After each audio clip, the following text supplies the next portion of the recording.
12 তারিখ ভোট কেন্দ্রে যাবেন, ধানের শীষে ভোট দেবেন ইনশাআল্লাহ। জি স্যার, ভালো আছেন আপু?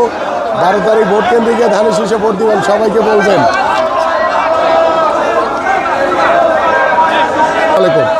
12 তারিখ ভোট কেন্দ্রে যাবেন, ধানের শীষে ভোট দিবেন ইনশাআল্লাহ। জি আসসালামু আলাইকুম। 12 তারিখ ভোট কেন্দ্রে গিয়ে ধানের শীষে ভোট দিবেন, ঠিক আছে? জি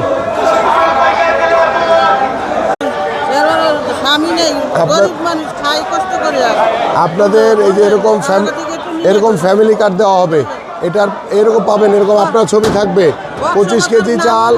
না না না না, এই ফ্যামিলি কার্ডে ভাতা টাতা সব আছে। 25 কেজি চাল, ডাল, তেল বিনামূল্যে সরকারের পক্ষ থেকে পাবেন ইনশাল্লাহ। ঠিক আছে ঠিক আছে ঠিক আছে। আসসালামু আলাইকুম। 12 তারিখ ভোট কেন্দ্রে যাবেন, ধানের শীষে ভোট দিবেন ইনশাল্লাহ, ঠিক আছে? ধানের শীষ। জি আসসালামু আলাইকুম মুরব্বী, ভালো আছেন? 12 তারিখ ভোট কেন্দ্রে যাবেন, আমাকে ধানের শীষে ভোট দিবেন ইনশাল্লাহ, ঠিক আছে? জি জি আসসালামু আলাইকুম খালা, ভালো আছেন? আগামী 12 তারিখ ভোট কেন্দ্রে গিয়ে ধানের শীষে ভোট দিবেন ইনশাল্লাহ। জি জি, ধানের শীষ ধানের শীষ।